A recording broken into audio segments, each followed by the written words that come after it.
evening, social media. I apologize for that delay. But like I said, good evening, social media. I hope everybody had an awesome week this week. And I hope it feels like that your week didn't feel like forever in a century. Well, you know what? I'm here to tell you right now, like, hey, it may have felt like a century, but hey, you're supposed to be on terminal leave. It shouldn't feel like a century, forever in a century. But anyways, that's besides the point. For now, it is Friday. It is the end of the week. We got Friday Night SmackDown on. And as always, it's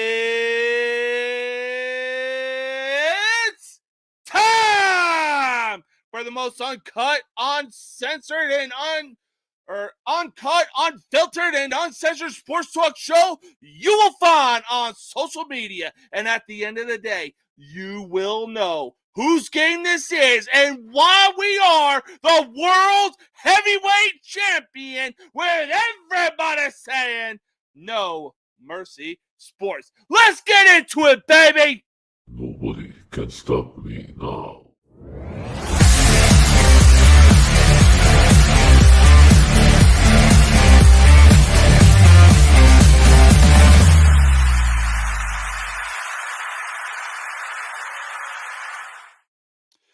Let me talk to you. Why? Because, ladies and gentlemen, we are live. And man, oh man, it doesn't get any better than this when it comes to Friday night, baby. Why? Because, like I said in the intro, we got Friday Night SmackDown on. We got tonight's show going down.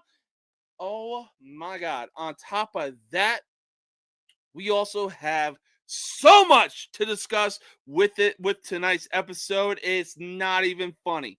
I mean, there's a lot of things that are worth talking about that are so super serial. If you know what I said, then you know what I said. But hey, let's kick off tonight's show, baby, shall we? Cooperstown. Man, oh man. A place where so many players have been enshrined for having some of the most legendary careers in baseball. Not to mention the memorabilia that it has right now. And I mean, you get to see it. You get to see what has happened throughout over the years of baseball, man. You know what I'm saying? On top of that, this year, 3 years, or 3 years. Yeah, this year, 3 years. This year, 3 players are Jesus. Let's try some fucking English, shall we?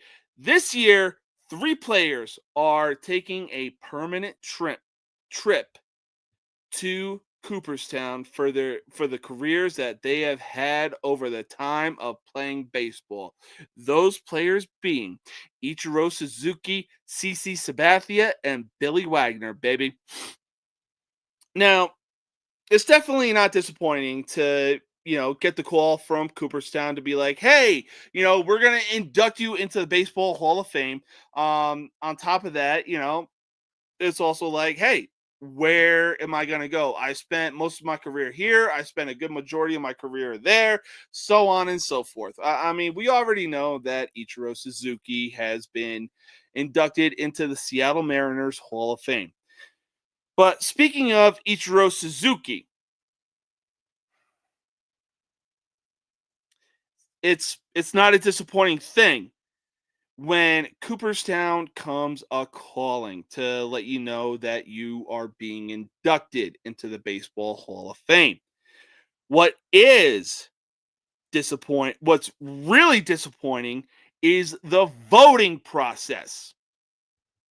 And I'll tell you right now, out of 394 voters that get to determine, oh, hey, this dude should get into the Baseball Hall of Fame. Now, obviously, there's a certain number that needs to be met if you want to get voted in unanimously. Here's what really pisses me off. Ichiro Suzuki was 1 vote shy of joining Mariano Rivera of being the second player to be voted into baseball's Hall of Fame unanimously.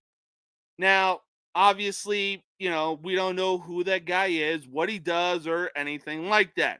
What pisses me off is the fact that Ichiro had a 18-year career in Major League Baseball. This dude came into Major League Baseball at 27 years old. He was a 10-time All-Star. He was the AL Rookie of the Year. He was an AL MVP. He had Silver Slugger Awards. He has gotten to 3,000 hits, over 3,000 hits.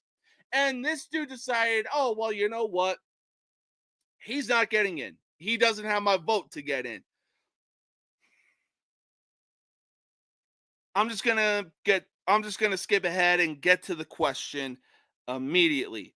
At the age of 27, and what Ichiro Suzuki did in Major League Baseball, this is excluding Japan, by the way, should he have gotten in unanimously? And look, the obvious answer is already yes, because he should have gotten in. Sorry, I'm seeing red right now because of like how pissed off I am with the one singular dude that kept him from getting in unanimously. That is a violation. That is a crime. That is highway fucking robbery, if you ask me. This dude has flown under the radar for so long. Like I said, he's a 10-time All-Star. He is AL MVP. He is AL Rookie of the Year. He has 3,000 hits. He has Silver Slugger Awards, people. But one dude decided, nah, you know what? Hey, maybe he didn't play that long enough. He played for 18 fucking years in Major League Baseball, coming in at the age of 27. The fuck you talking about?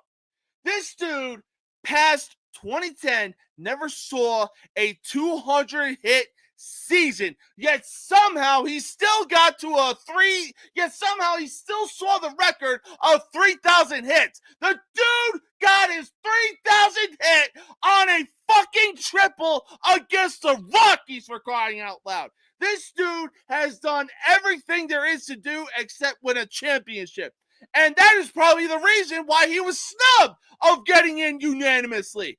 The one dude that voted him out and also was like, yeah, you know what? He's not going to get in unanimously because he doesn't have a championship. Well, you know what? There's another player aside from Ichiro that would also like to have a word with you if he actually did this to him, because Derek Jeter has won multiple championships. He has done a lot of things for baseball, and even he didn't get voted in unanimously. Are you fucking kidding me right now? One of, if not the greatest shortstops. Look, I'll say this. I'm a diehard Yankees fan, and I'm willing to put Jeter up in that category. But if you think guys like Ozzie Smith and everybody like that are better than Jeter, let it be known in the comments. Look, I'm just saying, I'm a diehard Yankees fan, and I really believe that Derek Jeter is up there. But even then, the fact that Mariano Rivera right now, I believe, is the only player that got voted in unanimously. Are you fucking kidding me right now? There are so many players out there that are retired that deserve to be in unanimously. Like, I don't get it. I really don't. This voting process, excuse me, I'm having to let out some burps right now. This voting process needs to be fucking evaluated. This voting process needs to be the same way of the college football committee. There needs to be some new blood pumped into that fucking shit. Why? Because, look, the college football committee really included Alabama as part of the 12-team playoff. Why? Because Alabama actually had a better record against some of the top teams in the top 12. When in actuality, they lost to fucking Michigan. Are you kidding me right now? Did you even look at the quality of the losses that Alabama had this season? They lost to ranked Tennessee. reasonable. They lost to unranked Vanderbilt, where Vanderbilt didn't even have to look at a deficit at fucking Vanderbilt, mind you. And then on top of that, they go into Oklahoma. They get beat down 24-3. Why in the fuck should they be part of the top 12 that goes into the college football playoffs? You know what? Don't even answer that, college football committee, because I will tell you why. You need to have some new blood pumped into there, and you need to look at the quality of the losses. The second that Alabama lost to Vanderbilt, they should have plummeted worse than the stock market crash of 1929, and y'all fucking know it. But back to the voting process for Major League Baseball. Look, I'm happy that CC Sabathia, again, let's try using English words here. And I'm also happy that Billy Wagner, I'll be honest, I never watched him play because I was coming up during a time where the Yankees were obviously the most hated team in baseball in the late 90s and the early 2000s. Now, we're going to get to another baseball team that is essentially doing the exact same thing. They're basically signing anybody that's on the market right now and in the category of one of, if not the best players in this position. Like I said, we'll get to the Dodgers in just a sec. But for right now, this topic is about Ichiro Suzuki being snubbed of getting in unanimously. Now, some people have said, oh, he didn't play long enough in the MLB. Are you fucking kidding me? He played 18 years in the MLB. Like, what? Are you on that blue shit from New Mexico that the former chemistry teacher or that fucking bald guy that goes by the name of Heisenberg created? If you really think 18 years in a professional sport isn't enough, you might be a dumbass. Because I'll tell you what right now. Look, I get it. LeBron is going on year 22 or on the verge of year 23 in the NBA right now, but he only has 4 championships to show for it. But statistically speaking, he is number one in practically every offensive category when it comes to the NBA. Now, I'm not comparing Ichiro to LeBron anytime soon. I'm not. LeBron is obviously the second best player in NBA history, and it shows. But with Ichiro, it's like, bro, he accomplished everything he needed to accomplish in the position that he was in. Arguably, baseball's fastest player. I mean, look, if you've seen the dude run, the dude is basically Usain Bolt out there. But look, like I said, to keep him or to snub him of a unanimous decision to go into the Baseball Hall of Fame, it is criminal. It is a violation. It is highway robbery. Like this dude. Look, I'm a Yankees fan, and there's not enough good things that I can really say about Ichiro. The dude is humble. He is, again, like I said, one of the best players in his position. When you look at what he's did in Major League Baseball, it is absolutely crazy. Oh my god. So, look, like I said, Ichiro should have gotten in unanimously. The one dude that snubbed him of being voted in unanimously, he better have the greatest explanation ever to snub Ichiro of getting in unanimously. I pray to God, I pray to Saint Michael the Archangel that you come out and give a reason why Ichiro didn't deserve your vote. Bro, you are dumber than the first base umpire that costed Armando Galarraga a perfect game. I believe it was Jim Joyce. But I mean, bro, Ichiro easily would have had Ichiro easily will have had my vote to get in unanimously. Hell yeah. I am looking at the numbers grow. I am.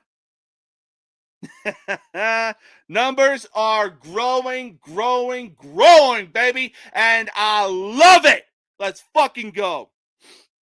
But for now, we're gonna stay on the topic of baseball. We are gonna talk about the reigning, soon to be defending champions of of baseball. That team being the LA Dodgers. Now, look, you would think that with hang on. Okay, false alarm. I thought I had to burp, but hey, false alarm. Now you would think with free agency coming and the players that were available, teams would actually go out there and try to snag them up and hey, make sure that oh Jesus, you would think that player or teams are trying to snag up these players, make their team better, and be a contender for a World Series, or the at least make the playoffs at best. Now, I'm sure with all the players that were out there, some of them went to some pretty good teams that had some needs that or some voids that needed to be filled. Now, man, I'm sure that happened, right? Nah! No, no, no, no, no, no, no. That actually isn't what happened. As a classic story goes. See, what had happened was, we had guys like Roki Sasaki, Dong Young Kim, Hong Young Kim. He's a Korean shortstop, but he was one of the best international players out there. And also Tanner Scott was available. They all signed a deal with the LA Dodgers. I mean, right now, at this point, the fucking Dodgers are assembling the goddamn Avengers. They have Freddie Freeman. They have Mookie Betts. They have Shohei Ohtani. They have fucking, oh my God, what's his name? Yoshinobu Yamamoto. They just signed Roki Sasaki. They now have Tanner Scott. And now they have, and recently in January, or in the beginning of January, they just signed this fucking Korean shortstop. LA, how much more blood do you want? I swear to God. Now, I kid you not when I say this. There are actually people out there that love the fact that the Dodgers are actually signing all these phenoms or players that are in the category of one of the best, if not the best. The fuck are you even smoking right now to even think of that? Look,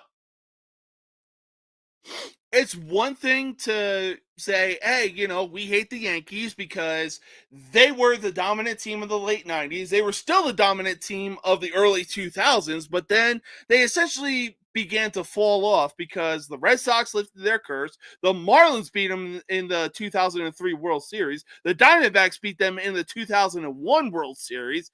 I'm not sure how 2005 between 2005 or up until I want to say '09 worked out, but it took up until 2009 for the Yankees to actually win their 27th World Series. Meanwhile, the Dodgers are actually out here winning a World Series on a shortened season, a 60-game season, mind you. On top of that, the Dodgers literally had to wait until a worldwide pandemic came down for them to actually win the World Series in 2020. Now, look, I still think, like the Astros, there should be an asterisk for 2020 because of the fucking shit that went down in the world of sports. But on top of that, The Dodgers really had to spend $1 billion freaking dollars to bring in two players to actually get over the 162 game hump and actually win the goddamn World Series. Getting off track here though, but make sure to include everything of what I just said when I ask this question. Now, with all the players that the Dodgers have added recently, dating back to last year when they added Yoshinobu Yamamoto and Shohei Otani, um, are the Dodgers the main front runners to win the World Series again, or is there another team out there that can potentially stop them? This is completely unbiased, but right now I'm going to have to say there might be a few teams out there that could look to stop the Dodgers from even making it back to the World Series again. One of those teams I think that could do that is the New York Yankees. Now, obviously, there's plenty of teams in the NL East. You have the Braves. I know they lost quite a few players. You have the New York Mets, who just signed Juan Soto to, I believe, a 15-year deal for $765 million. I want to say. Maybe they get something done and run on the power of a fucking side character from McDonald's, aka Grimace. But and then and then probably the other team I would say is more than likely the Phillies.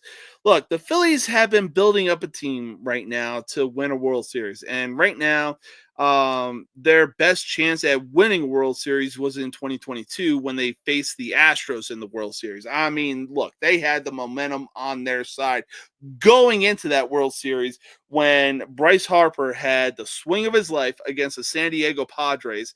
On top of that, it's like, yo, you guys are destined right now. You are the fighting PH Philadelphia Phillies, and you have the best chance to win the World Series right now. Instead, you lose to the Dodgers, who thankfully didn't have to cheat in order to win that World Series. But hey, God forbid they got to cheat in 2017 in order to win that World Series. But look, I still believe that there are quite a few teams out there that can prevent the Dodgers from essentially making it back to the World Series and going back to back. But I mean, right now we're just gonna have to see how this season unfolds and where things go. But for right now, yeah. Look, this is coming from me, a Yankees fan. Look, I really don't like what the Dodgers are doing right now. I think in a way it's kind of ruining baseball.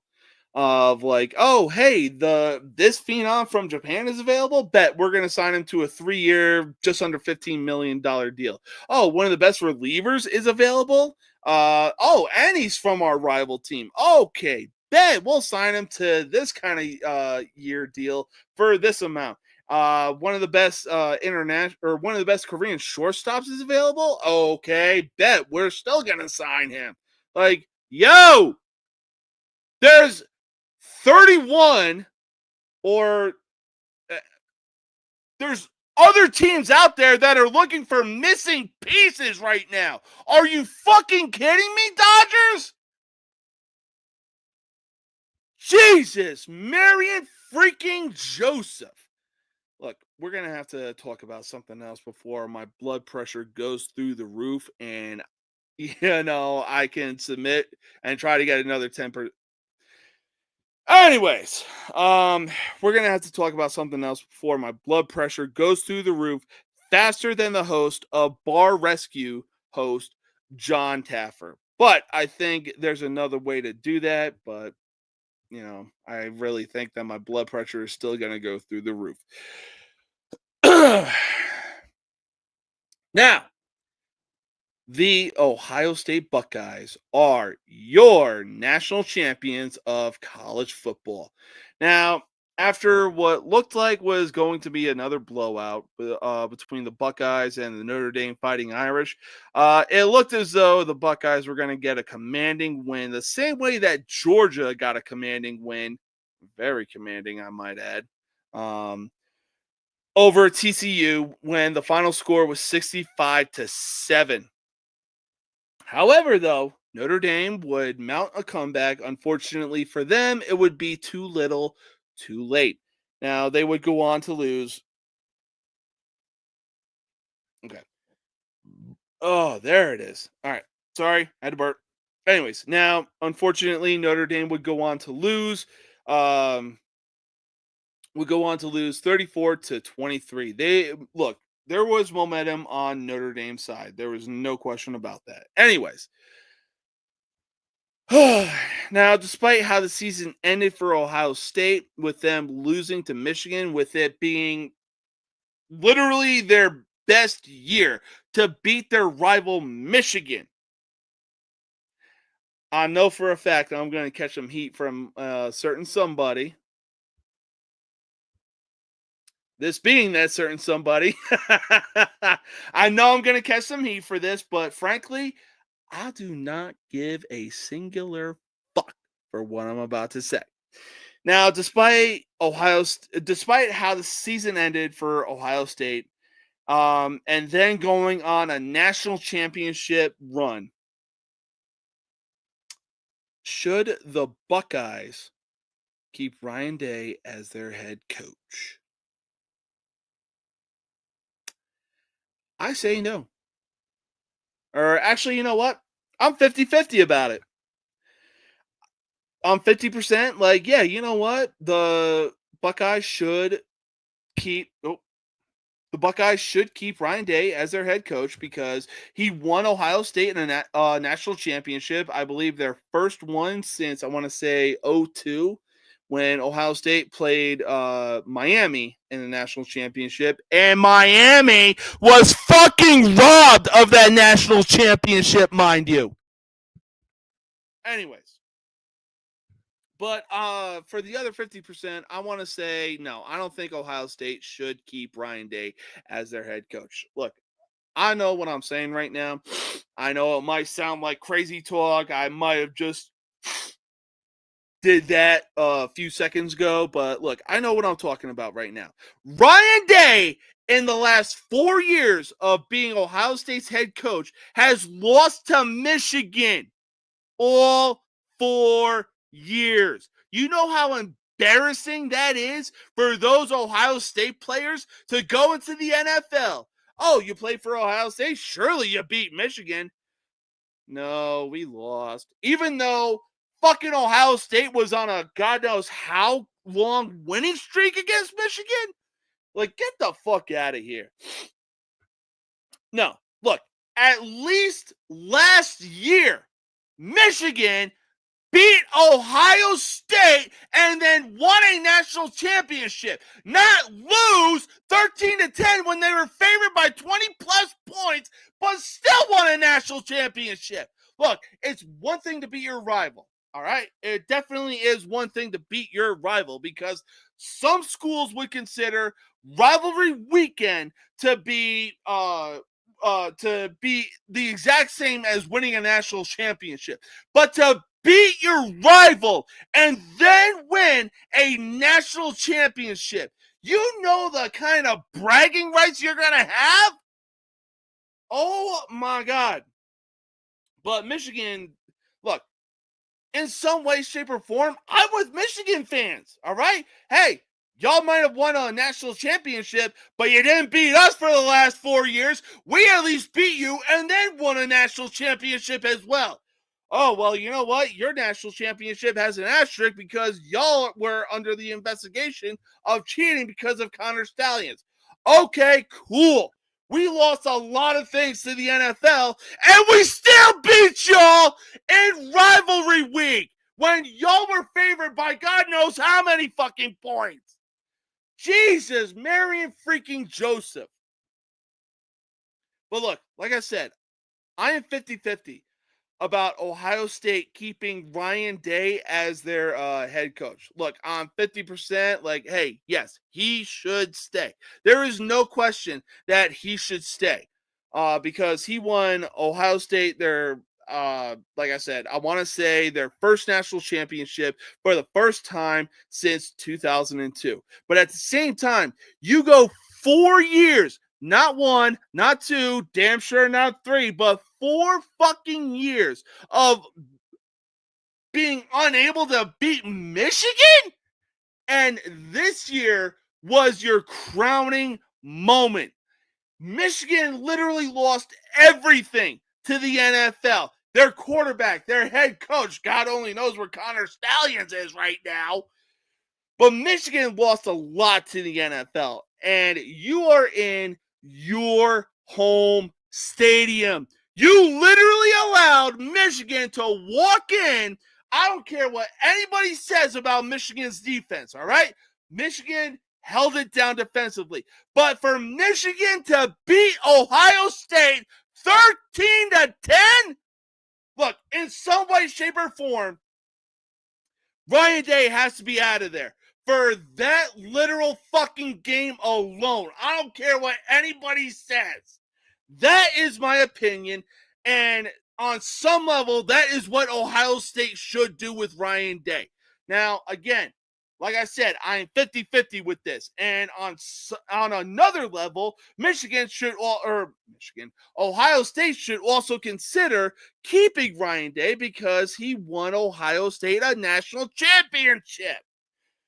But regardless of Ohio State winning the national championship, I really think that going into next year, when it comes to Ohio State and Michigan, that game and that game alone should be the deciding factor of whether or not Ryan Day should still be the head coach. Because I'll tell you what,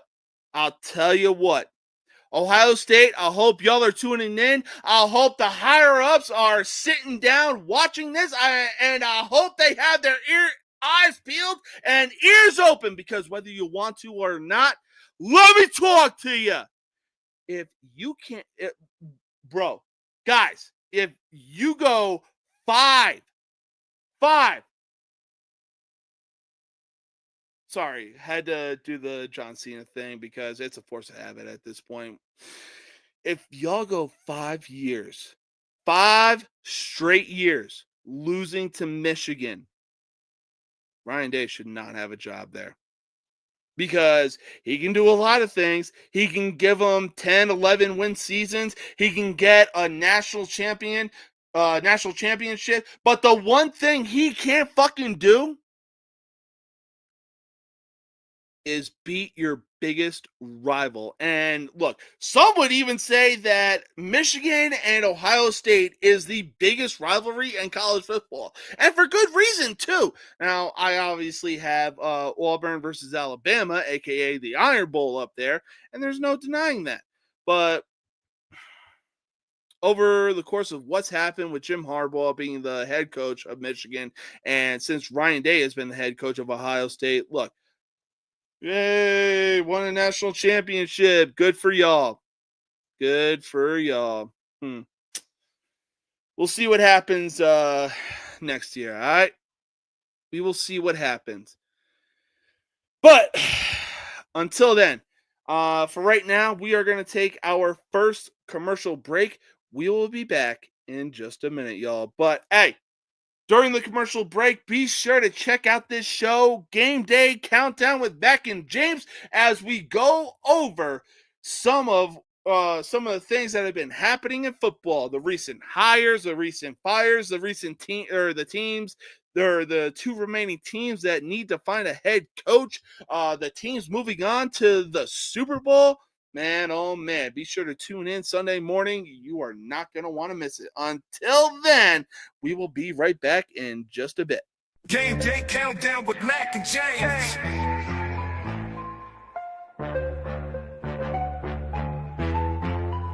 It's Game Day Countdown, round rise and shine. Mac and James with the sports talk line. Big plays, bright lights, teams on the rise. From the first snap to the final drive. highlights. Countdown's on, it's football time. Game day countdown, Mac and James, let's go. Game day countdown with Mac and James. Game day countdown with Mac and James.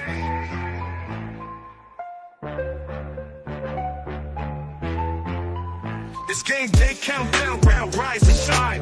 Mac and James with the sports talk line. Big plays, bright lights, teams on the rise. From the first step to the final drive. Big hits, big plays are the highlights. Countdown's on, it's football time. Game day countdown, Mac and James, let's go. Game day countdown with Mac and James. Game day countdown with Mac and James.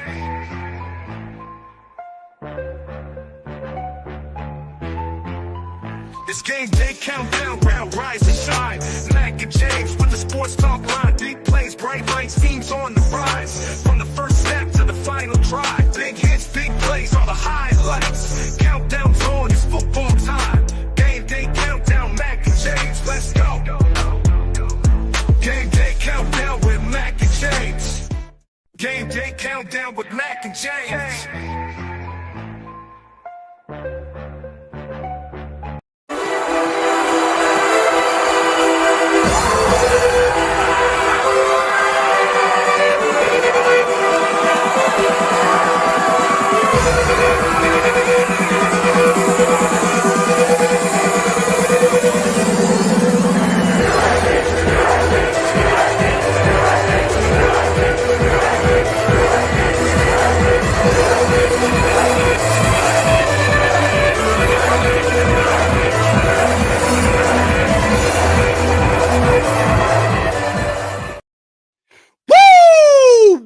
Back, baby. Like I said, it is Friday. Friday Night SmackDown is on, and the most uncut, unfiltered, and uncensored sports talk show you will find on social media is live right now. Oh my God.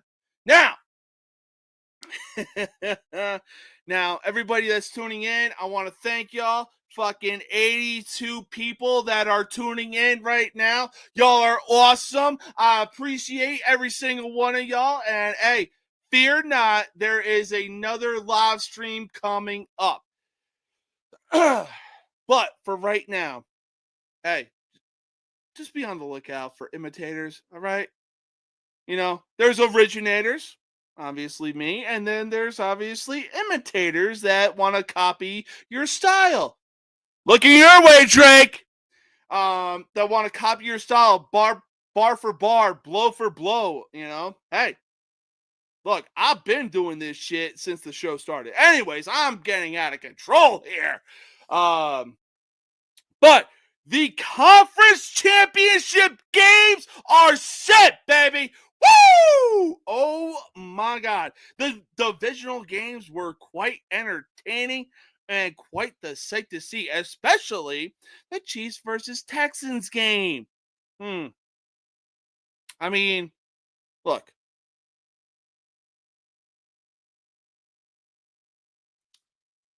Damn it. You know, sometimes burping is like a sneeze. You know, you don't know whether it's going to come up. Oh, fuck. There it is. Anyways, you know, or like I was saying, I mean, I'm sure that the Chiefs-Texans game was really competitive, and the refs were making some really clean calls all game, and not in favor of the Chiefs, right? Nah! That, unfortunately, was not the case. Unfortunately, when you watch that game, if you thought the Texans were actually going to get a win going into Arrowhead, now look, obviously it's no question that Arrowhead is one of the most hostile environments in the NFL. But if you actually thought that the Texans were going to go in, despite winning the AFC South and getting a playoff win, hey, good for them. Wrong. Oh man. Like, where do I even begin to describe like the amount of bullshit that happened during that game and the fact that the refs were clearly in the favor of the Kansas City Chiefs. Hang on, we're gonna continue this topic, but for right now, we got somebody backstage that is looking to join the show, and here he is, baby.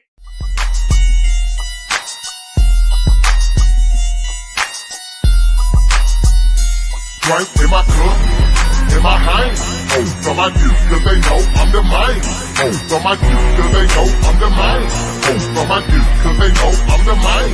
Drink in my cup, in my hand. Oh, from my youth, cause they know I'm the man. Oh, from my youth, cause they know I'm the man.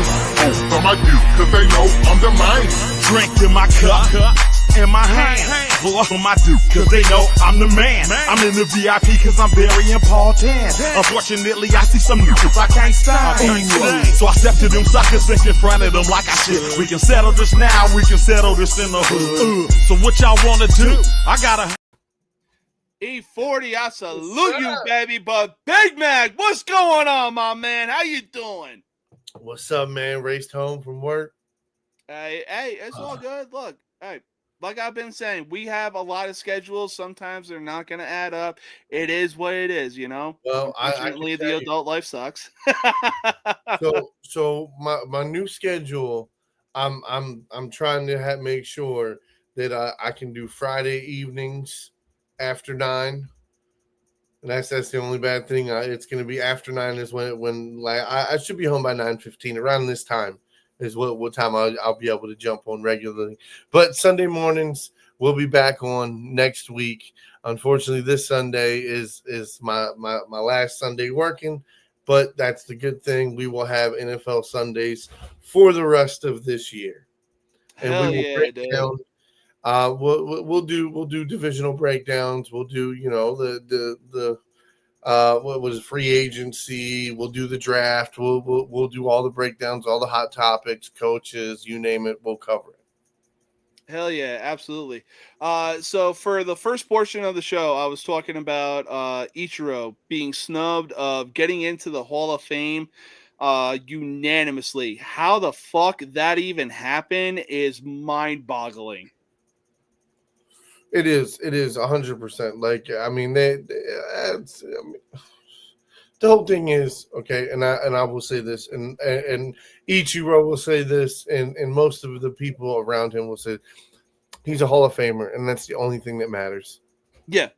No, and look, that is the only thing that matters. But I mean, at the same time, like, you know, having 3,000 hits, 10-time All-Star, AL MVP, AL Rookie of the Year, I believe, Silver Slugger Awards. I mean, his accomplishments are a fucking laundry list, and I really hope the dude that snubbed him of the unanimous decision comes forward, because I would love to hear the reason why you think Ichiro wasn't on your list for going into the Hall of Fame.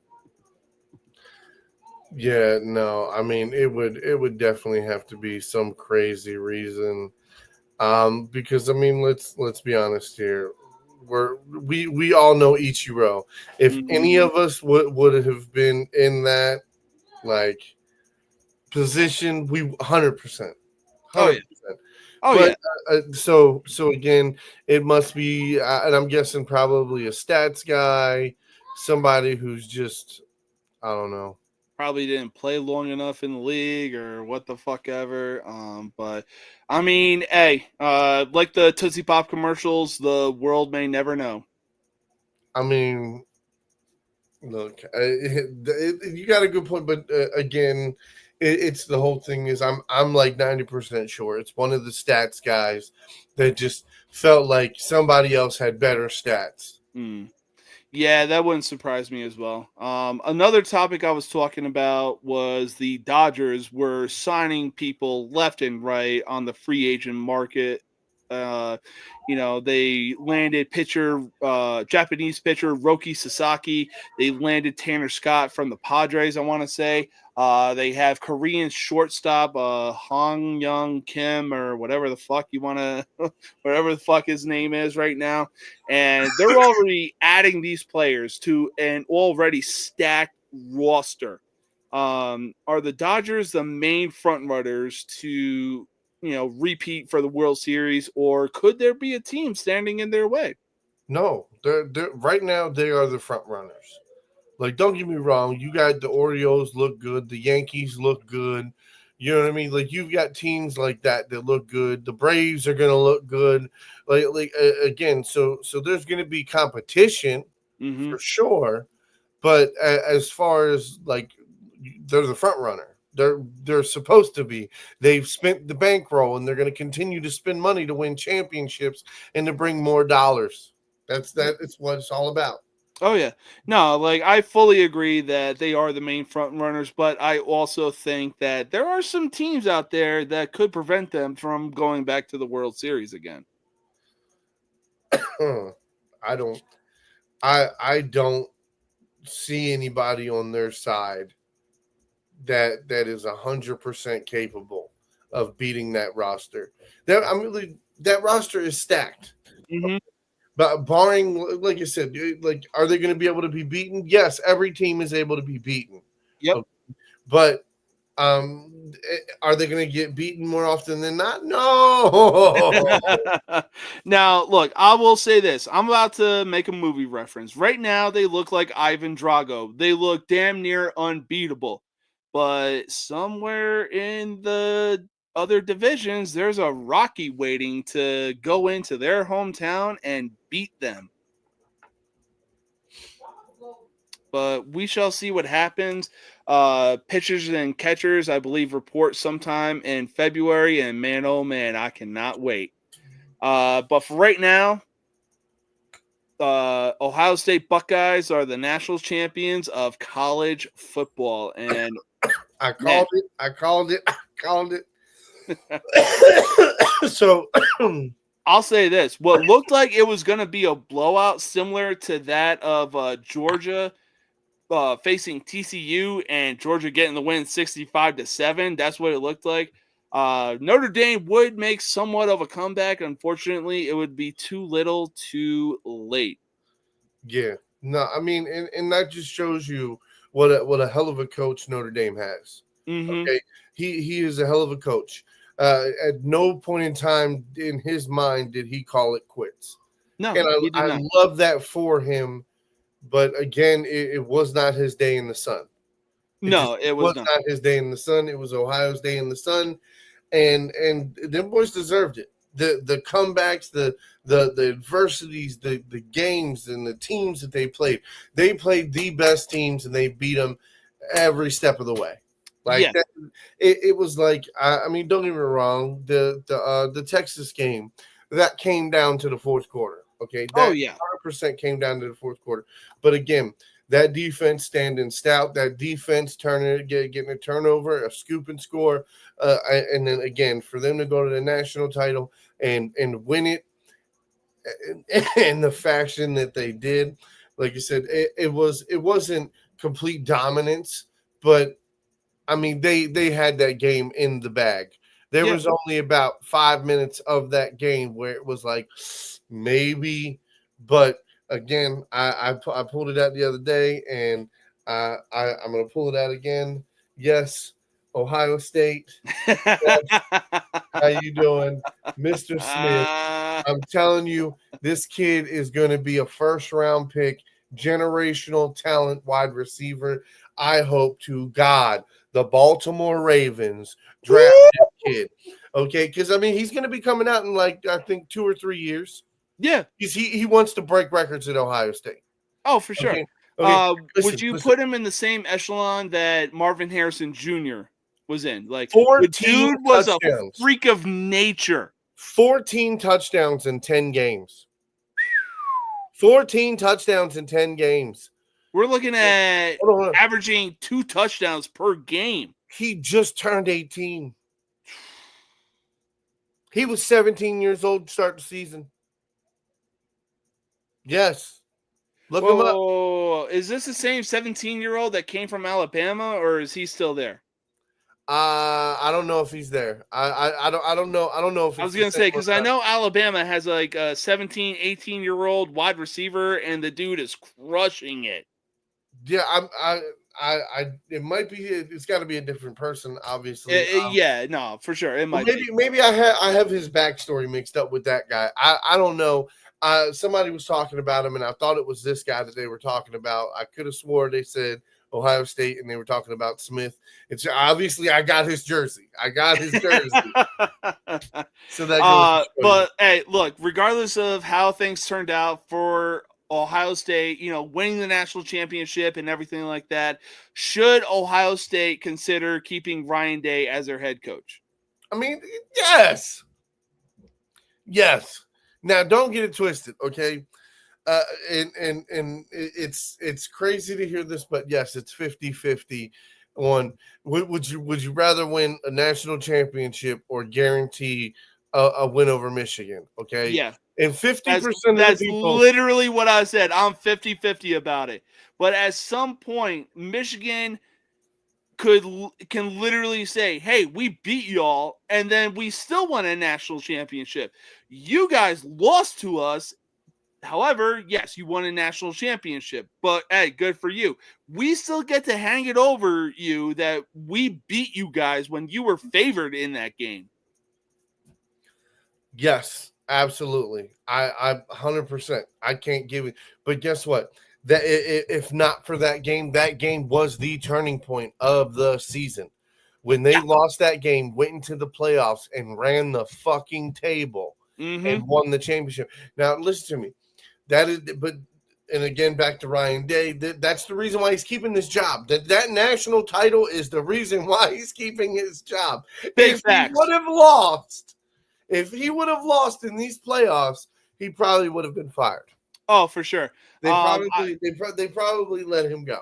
Oh, for sure. And I really think that this coming year in 2025, it is going to be a literal deciding factor. Like, yo, yeah, you won us a national championship, but can you kill two birds with one stone?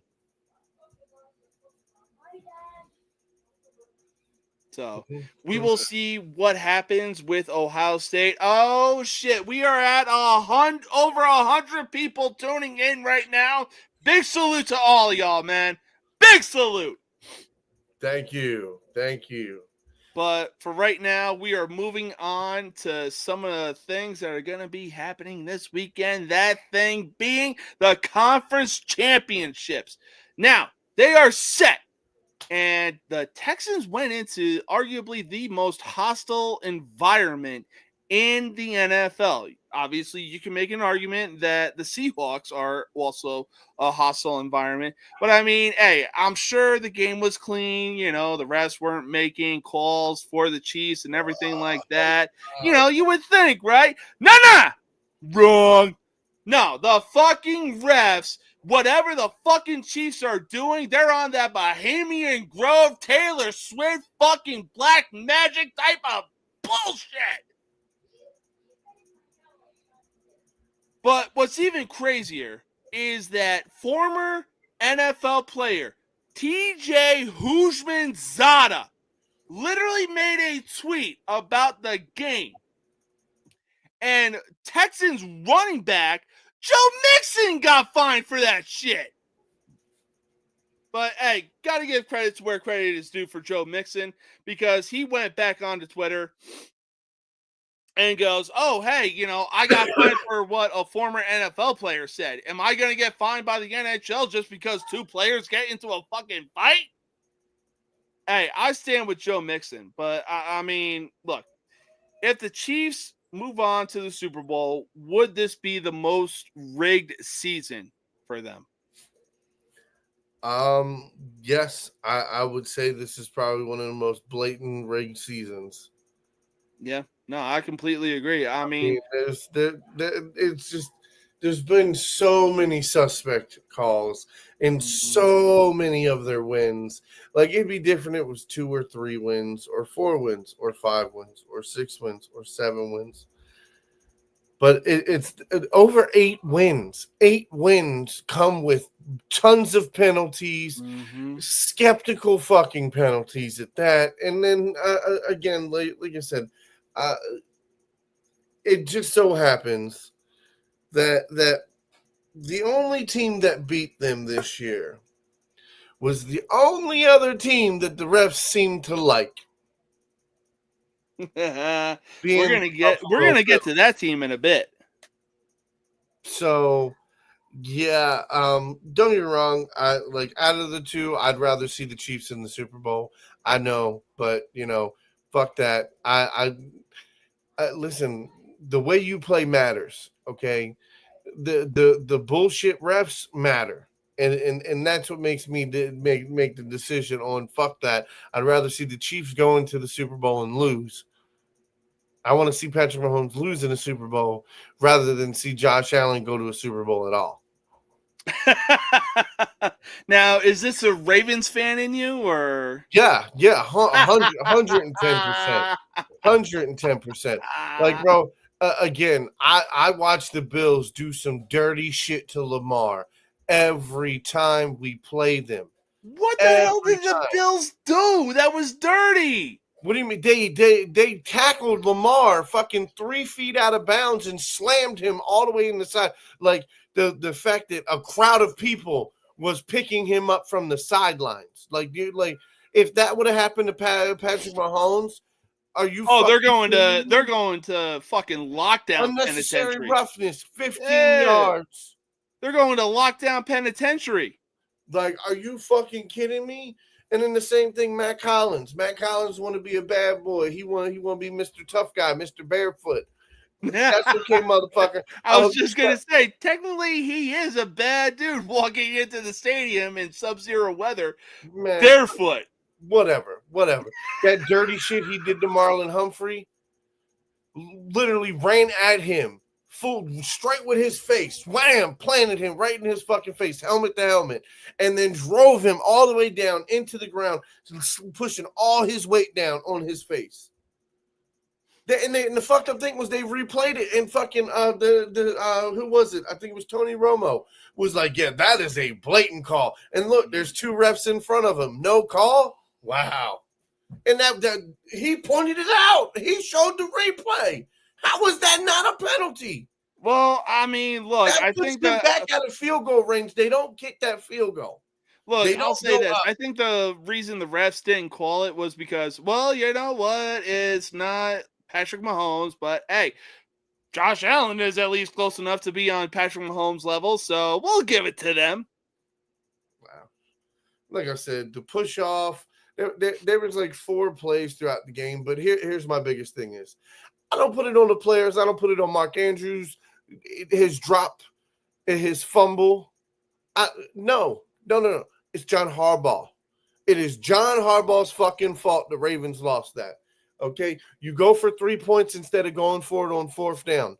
Boom, you take the 3 points. There's 3 points on the board for you.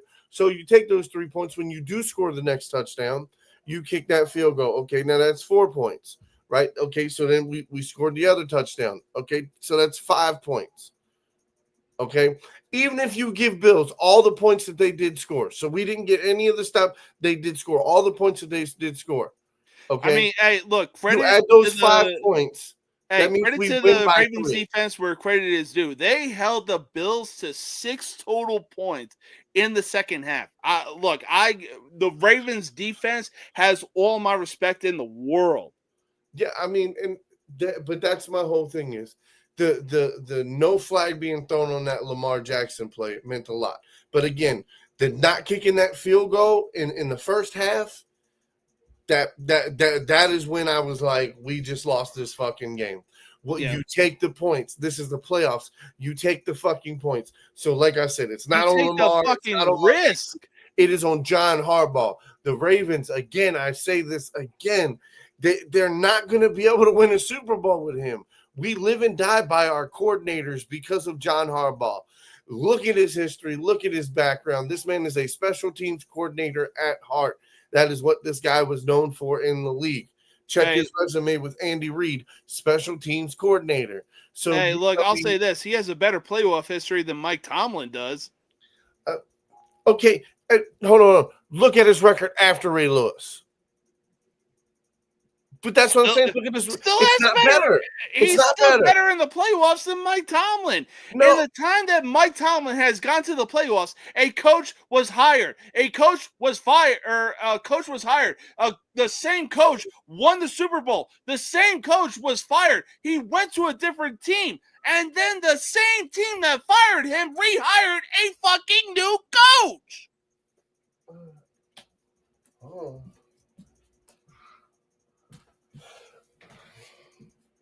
Since 2013, how many playoff wins does Mike Tomlin have? I believe 8. Because I want to say the last I checked, he was 8-11 as far as the playoffs go. In the time that he's been there. Yes. So he is 8-11.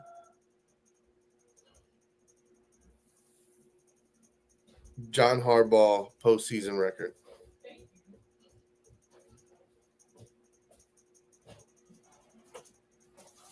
(13-11). Now, again, this is they have just as many losses, but they have more wins. Yes. Okay. Now, where's though Mike Tomlin? Okay, inherited Roethlisberger. He did. He had a good team for the first 3 years of his career, and then he had to rebuild again. Yes. Okay. So I will give that part to him. Okay. But again, him and Roethlisberger did a whole bunch of damage. They went to a whole bunch of AFC championships, and they did a hell of a job. Okay. Yeah. But again, Tomlin's only been in the league one more year than John Harbaugh. Okay. Right. Yeah, I mean, I was even gonna say this. Like, the Ravens found their quarterback after Joe Flacco. The Steelers are still trying to find a quarterback post Roethlisberger. Exactly. And then here's the whole thing is 3 different times Ben Roethlisberger was out. So those 3 years, Yeah. You know what I'm saying? Like winning season, but we not making the playoffs. So, Yes. so that's the other thing is like I will give Tomlin that. Like he can not only coach his guys up, he's gonna give you a winning season. That's why I said, bro, I would love to have Tomlin with the Ravens. We'd be the baddest motherfucking team. Are you shit? With Y'all might have the same amount of Super Bowls that the Patriots have, if not more than Tom Brady. But here's the thing. Okay, so I would say this: Tomlin is much more of a defensive guy than he is offense. Yeah. Okay, but that's the whole thing. At least you like having a coach that is going to take a massive part. You're talking about almost what is it? 35% of the game. Over 35% of the game. Around that area, yeah. Well, no, it'd be closer to 45% of the game. Yeah, because 45, and then you got fucking 10%. Yeah. No, for sure.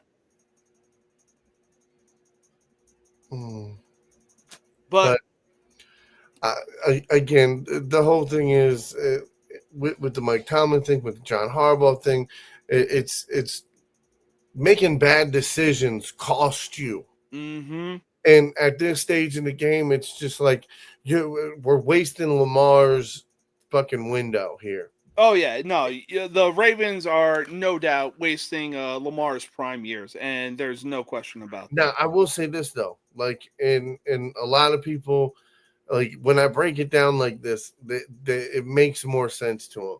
Okay, Mark Andrews, Zay Flowers, okay.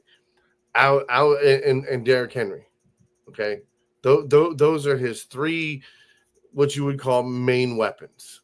Yeah. All right. Now you got Bateman, you got Likely, and you got Justice Hill. Yep. Those are his backup guys. Yeah, okay. 2 guys that are I want to say Bateman and Likely are definitely making their name known. Yes. This year has been the biggest year for both of them. I feel like as far as momentum in their career. Yeah, for sure. But again, for me, it's just like this. Like Bateman was a first-round draft pick. For me, he should have already been 1,000-yard receiver. Now he's starting to get close. But it's like Next year, we're really gonna need to see that pop, brother.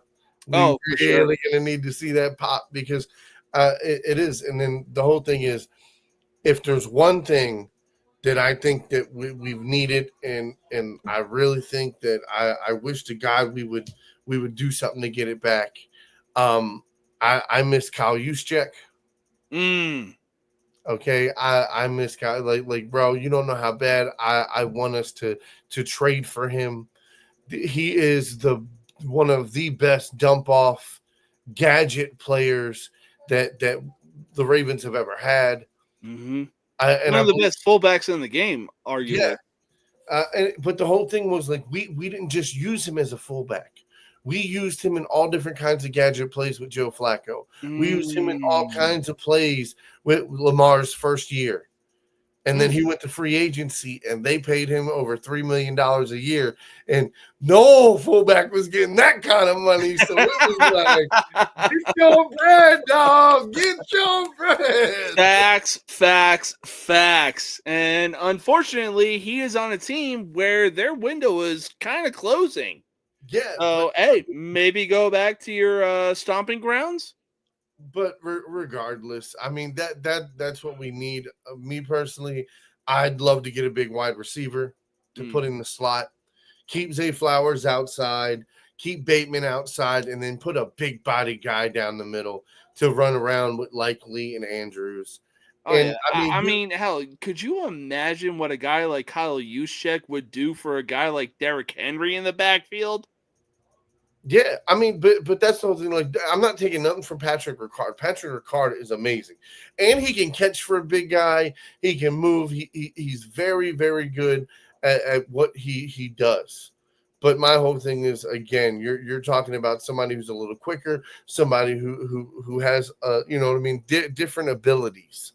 Yeah, and that's the whole thing is. I'm sitting here thinking for Lamar. Plus, now, don't get me wrong. That is a scary backfield. You got Lamar, you got Juszczyk beside him, and you got fucking Derrick Henry behind them. What the fuck is fitting to happen? That's a nightmare for any defense. Exactly, because that's the whole thing. If he fakes it, all the wide receivers have 3-4 seconds to run down the fucking field. Yep. He fakes that motherfucker good enough, sucks it back, tucks it in. Juszczyk dumps off to the side. No linebacker covers. He's got 10, 15, 20 yards of chunk space to run. And that's why I'm saying, like, we need somebody like that. But again, we need a big body wide receiver. We need one. Like, do you know how bad? If there's one time I want the Ravens to really go spend money, I would. And it's funny because T. Higgins is like in Madden. I trade for him every time. I'm like, shit, I will gladly give you a second round pick for T. Higgins. Man, T. Higgins on the fucking Ravens would be insane. You understand? He's a big body dude. Bro, I'm just saying he'd be getting 4 to 6 passes a game.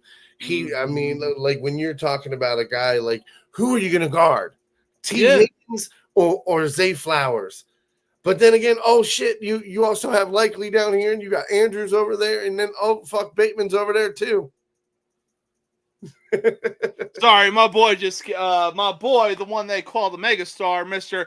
L.A. Knight. Yeah. Is coming out right now. I got WWE Friday Night SmackDown on right now. Apologies for interrupting, but go ahead and do you, my man. Oh no, you all good. You all good, bro.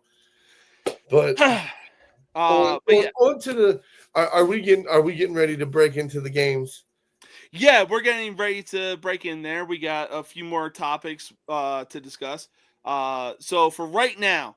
Man, oh man, speaking of quarterbacks, what a turnaround season that the Redskins had this year with Jaden Daniels under fucking center.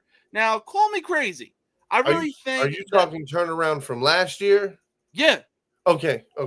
Because I was like, the way you said it, I was like, what do you like? Are you talking about from the first half for last year? No, dating back to last year. Like it's arguably up there with like the Colts, the Green Bay Packers, the greatest show on turf, everything like that. I really think the momentum shifted when Jane Daniel or the Washington Redskins got that Hail Mary win on the Chicago Bears. I mean, the momentum shifted for both of those teams. And obviously it showed. Hell, they even went into Detroit and beat the heavily favored Detroit Lions in a hell of a shootout. Like, are you kidding me right now? Look, whether they win or lose this game against the Eagles this weekend, will the Redskins have the best one season turnaround ever? I quite possibly, but I will say this, okay?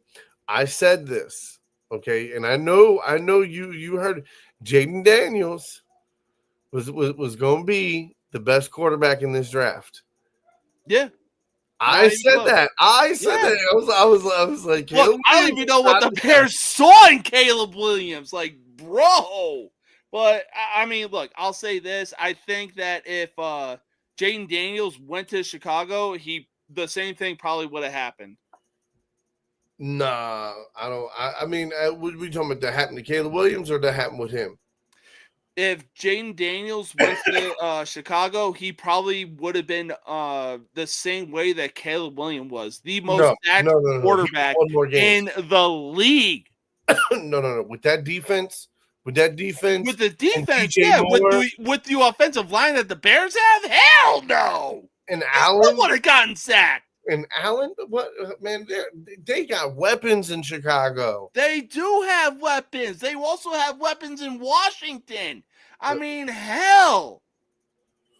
I'll tell you what. If Daniels would have been playing for Chicago, I bet you Cole Kmet would have got over 1,000 yards this year. I bet you DJ Moore would have got over 1,000 yards this year. I bet Allen would have got 1,000 yards this year. I mean, they probably would have, but at the same time, like, Daniels would have been running for his fucking life. The only difference is Daniels knows when to release the ball when he sees a situation open up. Caleb Williams is still acting like he's in the Pac fucking 12. I mean, again, here's my whole thing is, okay, and this is part of the secret. So he trains with a VR set multiple times a day, okay? Damn. And he plays it at 1.5 speed, okay? So every NFL play that he's replaying on the VR and redoing and trying to re-step it, he's got it planned going 1.5 seconds faster than it is in real time. And so he's playing against plays and he's doing things on VR where he's going 1.5 seconds faster than real time in the NFL. So that's why he's like, I can already see what's happening before it happens. A lot of times I'll see him make the break and I'll know that it's not going to be until 3 more steps and I'll be able to release it and I'll meet him right there 15 steps away. And that shit was crazy. And yeah, they do it all kinds of VR drills, and he runs through plays and he all that stuff. But yes, it was a little special that I seen. I think it was on ESPN. Yeah, I mean, look, regardless of what happens for the Redskins, whether they move on to the Super Bowl or even if they do lose to the Philadelphia Eagles, I mean, look, I'm considering this year for the Redskins arguably, if not the greatest one-year season turnaround for them. I mean, they were in the top 4 picks of the NFL draft last year, and now they find themselves in the Final 4 this year. Like, yo. but here's the thing, okay? New head coach, rookie quarterback. Mm-hmm. You know what I'm saying? New ownership. Mm-hmm. Okay, you got the trifecta here. Yeah. Listen, match made in heaven. Absolutely. I'm not disagreeing to any of that. I mean, Dan Quinn, like the dude is essentially Dan Campbell in the NFC East. No. He's better. Understand this. Ooh. Okay. Arthur Blank wishes he was Jerry Jones. Okay. Arthur Blank and I don't know. I'm sure Andrew has more information than I do on the Falcons. But from what I've seen from the franchise, Arthur Blank treats it as a poverty franchise. He doesn't like to spend too much money. He's very, very close. He also is one of the majority owners of Home Depot. That's how I knew who he was, because he owns a majority of Home Depot. He owns the majority, or is the majority owner of the Falcons. That being said, bro, it's always the same thing. Like you got to go spend money. Mm-hmm. You got to do certain things, and It's the classic saying: you got to spend money to make money. yeah, it's just, man, some of these ownerships. Mm-hmm. Yeah, no, they really need to be studied and evaluated. But hey, look, I'll tell you what, we're gonna stick to the NFC East right now, because I'll tell you what. But, man, oh man, that Saquon Barkley guy sure was a beast against the LA Rams, especially when it was snowing in Philadelphia. Some might call him Snowquan Barkley. And so my Eagles parlay, well, one of my Eagles parlays hit. I had Saquon, what was it, for 130 rushing yards. I had him for touchdown. No, it was 130 all-purpose yards. Mm-hmm. I had him for a catch and a fucking touchdown. And then the Eagles for over 20 points. Man. Did that parlay hit? Yeah. The Eagles hit. God damn. But yeah, like I said, Saquon. I'm not even going front. It was a $5 bet. I think I won $35. Hell yeah, dude. That's what's up. Go get yourself some fucking money. Everybody that's tuning in, if you know this dude is confident in what he's saying with the parlays and bets that he's putting out, lock him in.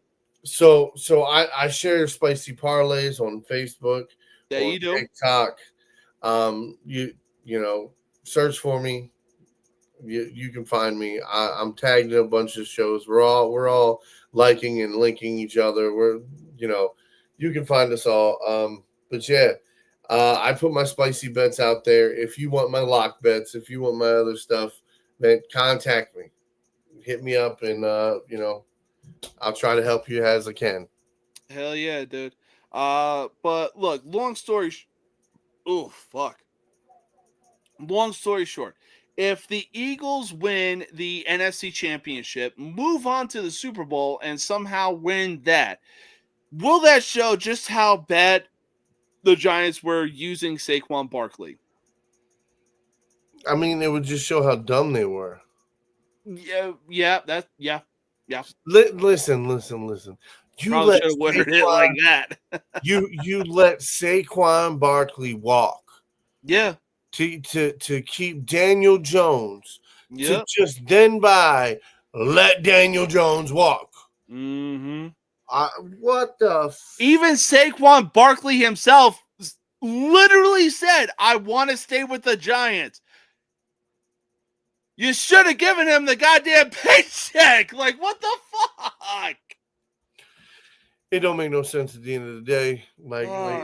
Bro, I'm a fucking Giants fan, and I'm still trying to process what the Giants front office was even thinking.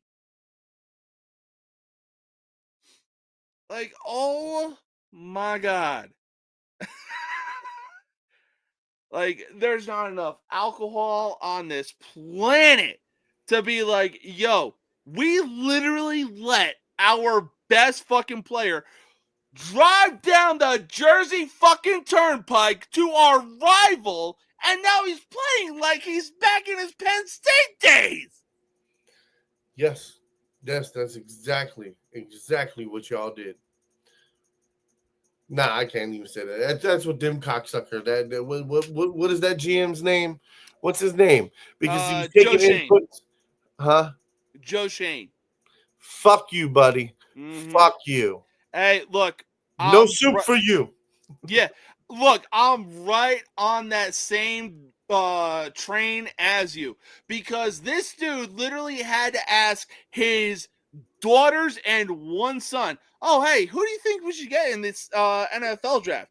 Oh, I kid you not when I say this, his daughter straight up said, "Let's go after JJ McCarthy because he's fucking cute." His son straight up said, "No, we should either go for Jaden Daniels or Malik Neighbors because they are fucking good. They're balling out." Thank God for his son. Otherwise, JJ McCarthy would be the next victim up.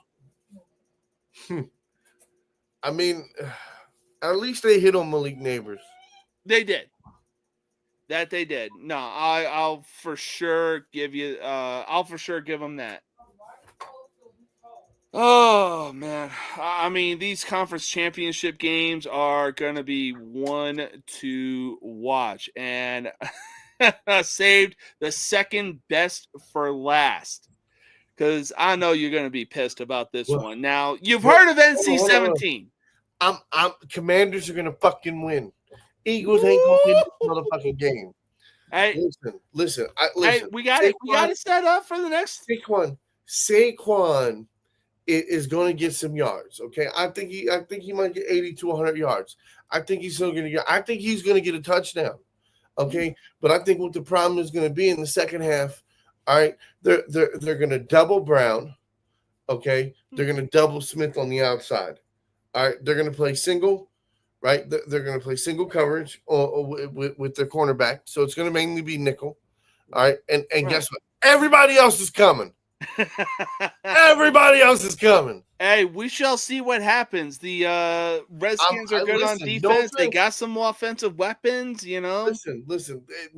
They're gonna make Hurts beat them. Jalen Hurts is gonna have to beat the Commanders to win this game. And guess what? I don't think he is. This is not the LA Rams. This is the fucking Commanders. We watched them put up 45 fucking points on the Lions, and you're going to tell me in your heart of hearts, you don't think this team's putting up at least 28 points? This team's putting up 28 fucking points. You can guarantee it. You can guarantee it. And I'm sorry. I'm losing faith on the Eagles putting up over 28 points. No, I for sure do not doubt that. But look, we're going to get into our conference predictions in a bit. But for right now, we got one more topic. Until then, until we take our final commercial break and we make our conference predictions. Now, you've heard of NC-17, which is what most rated R movies should literally have the ratings of. But when MV-17 wins that MVP, it will not be too surprising. Now, you could obviously make the argument that Lamar Jackson has the numbers over Josh Allen. It's not even close. But look, I will say this. Remind me again, who's going to Kansas City while the other's taking a trip to Cancun right now?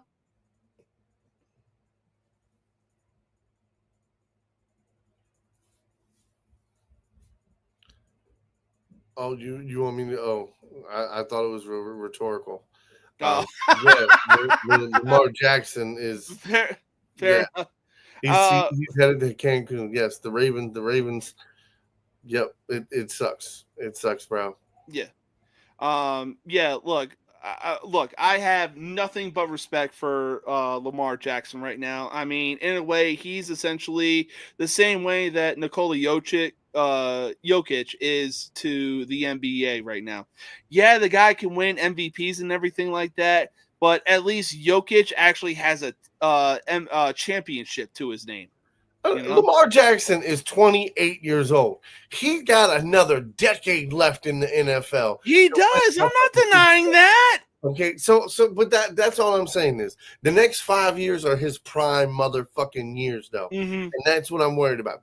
These next 5 years, and so, but for me, I'm sorry. Like Lamar has done it. Lamar got all the wins, and what did they say? Oh, he's still a running back. He's a running back. Lamar Jackson ain't a quarterback. He's a running back. So then he goes and he shows you, all right, no problem. You don't want me to be the running back? No problem. I get Derrick Henry. Derrick Henry be the running back. I'll run every now and then when I need to, but I'm going to throw it. And I'm dropping dimes, motherfucker, all season. And they have the weapons for Lamar to drop said dimes. There is no question about that. Look, again, the stats speak for themselves. So finally, now he got all the stats in a row. He got all the stats in a row. Listen, but he don't call the plays. He don't call the plays. In that second half, we should run the ball, fucking run the ball. That's all the fuck we should have been doing. It's not his fault. And that's why I said you can't fault him for the playoff bullshit because of the coaching. And that's what that is. If you're going to hold that against him, then it's not the MVP of the regular season. It's the MVP of the entire of everything. So in that which case it should be held after the Super Bowl, not before the Super Bowl. Yeah. No, I mean, look. So I'm just saying though. Why people even label Lamar Jackson as a fucking running back is beyond me. He is a mobile quarterback. That doesn't mean you should give him the title of a fucking running back. The dude is, in a way, is a fucking modern day version of Michael Vick. He knows how to use his legs. He knows how to use his arm. Like, bro, what shit are you on that you think he's a fucking running back? My whole thing is he's got better quarterback stats than Joe Flacco. You understand? He got better Joe Flacco. Yes, Joe Flacco has more playoff wins, obviously. Yeah, okay, but he had Ray Lewis, he had Ray Rice, he had fucking Anquan. Well, we get Ed Reed as well. Let's not forget that. Dennis Pitta. Fuck, I mean, like Jacoby Jones. Well, no offense, Jacoby Jones was not a top wide receiver. Okay, he's a great returner. Hey, look, when you needed him most, he was there. Yes, that's all I'm gonna say. The Mile High Miracle, it couldn't have happened without him. If he didn't get behind that receiver and catch that ball, behind the cornerback and catch the ball, and the safety was out of place, and it was just like whoop whoop, little scoop doop and touchdown. Oh, facts, yeah, bro. That play remains rent free in my fucking head. Me too. Like listen.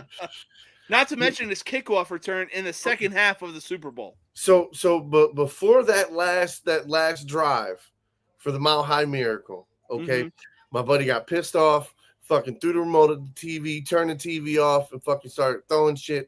And I was like, motherfucker, you did not have me come all the way to your house to throw a fucking bitch fit and turn this goddamn game off. We gonna win this motherfucking game. I turned the fucking TV back on. I said, now you turn it back off. I'm taking your ass. You going back upstairs. You going upstairs by your fucking self. And the 8 of us sitting in the room with him, looking at him crazy. We all sitting there, sure as shit. Next thing you know, Jacoby Jones, boop, got it. Touchdown. I saw that shit live and I couldn't even believe what had happened. I was like, what? Yeah. Correct me if I'm wrong. I believe the Broncos were the heavy favorite because they had just come off a Super Bowl win. No. Or they were a heavy favorite going into So we beat them. That was Peyton Manning's record-breaking year. Oh yeah, that's right. That was no, that was the year before his record-breaking year. That's right, because his record-breaking year they shit didn't they shit no fucking that's right. They beat the fucking Panthers, didn't they? All I know is that the Broncos beat the Panthers in Super Bowl 50. Yeah, that's what I'm saying. Yeah, essentially towards the end of the game, that was we didn't even know it. Hey, if you knew it, good on you.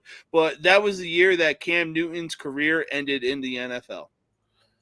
Yeah, I mean, listen.